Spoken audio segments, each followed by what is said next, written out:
तो हेलो नमस्ते, क्या हाल चाल, कैसे छे तुम। आपका एक बार फिर से स्वागत है आपके अपने YouTube चैनल में जिसका नाम है नॉर्मल बातचीत। तो दोस्तों, आज हम बात करते हैं एक ऐसे टॉपिक पर जिसका अगर हमें सही टाइम पर कोई सलाह या इन्फॉर्मेशन ना दे तो लाइफ काफ़ी अनईजी हो जाती है, और अगर दे दे तो लाइफ बहुत ही स्मूथ और अच्छी हो जाती है। दोस्तों, बहुत से लोग कई रुपए कमा लेते हैं, कई करोड़ों कमा लेते हैं, फिर भी उनकी हालत ठीक नहीं रहती। वो हमेशा अनसेटिस्फाइड रहते हैं, उन्हें अपने जीवन में हमेशा ही कमी नजर आती है। उसका कारण ज़्यादातर रहता है सेविंग्स। दोस्तों, आज हम इसी टॉपिक पर बात करेंगे। दोस्तों, सबसे पहले सवाल आता है, हम पैसा और रुपया आखिर कमाते क्यों हैं? या तो हमारी ज़रूरतों को पूरा करने के लिए यानी कि नीड्स, या फिर हमारे शौक को पूरा करने के लिए यानी कि वांट्स, और आखिर में सेविंग्स के लिए यानी कि बचत। दोस्तों, यह जो बचत शब्द है ये ऊपर की 3 ऑप्शंस में सबसे ज़्यादा इम्पोर्टेंट है। इन तीनों को आपस में सही से बैलेंस ना कर पाने की वजह से ही हम असंतोष रहते हैं। हमारी नीड्स और वांट्स आपस में मेल नहीं खाती और हमारा फ्यूचर भी इनसिक्योर रहता है क्योंकि हमारे पास कुछ सेविंग्स नहीं हो पाती। हम हमेशा फाइनेंशियली अनसेटिस्फाइड फील करते हैं। बहुत से लोग जेब में 1 लाख का फ़ोन, महंगी गाड़ी, महंगी वॉच और अच्छे कपड़े पहनते हैं, लेकिन अंदर ही अंदर वो इस बात से चिंता करते रहते हैं कि कल क्या होगा, क्योंकि वो अपना सारा पैसा अपने नीड और वांट्स में ही खर्च कर देते हैं और अपनी बचत के लिए कुछ नहीं बचाते। जिन लोगों ने समझदारी से अपनी बचत करी थी इन लॉकडाउन के दिनों में, वह बचत ही उनको सरवाइव करा पा रही है। अब दोस्तों, ये करे कैसे? इन तीनों चीज़ों को यानी कि नीड्स, वांट्स और सेविंग्स को बैलेंस कैसे करें? इसका सही तरीका क्या है दोस्तों? आइए जानते हैं। अपनी मंथली इनकम के 50% से ही अपनी नीड्स कैलकुलेट करें, अपनी इनकम के 30% से ही अपनी वांट्स कैलकुलेट करें, और अपनी इनकम के 20% से ही अपनी सेविंग्स कैलकुलेट करें।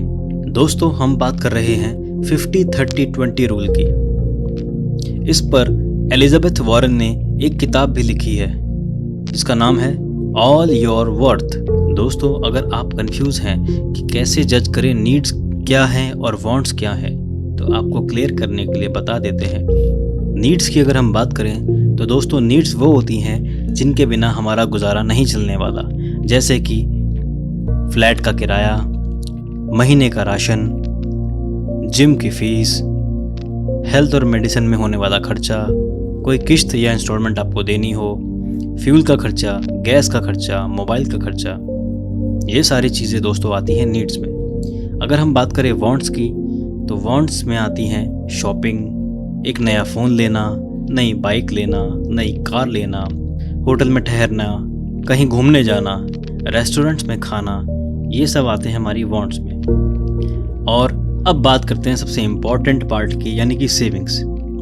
अगर यहाँ हम चीटिंग करेंगे दोस्तों, तो लाइफ में अगर कोई डाउन फेज आता है तो यहाँ करी हुई चीटिंग आपको बहुत बेकार रिजल्ट्स दे देगी।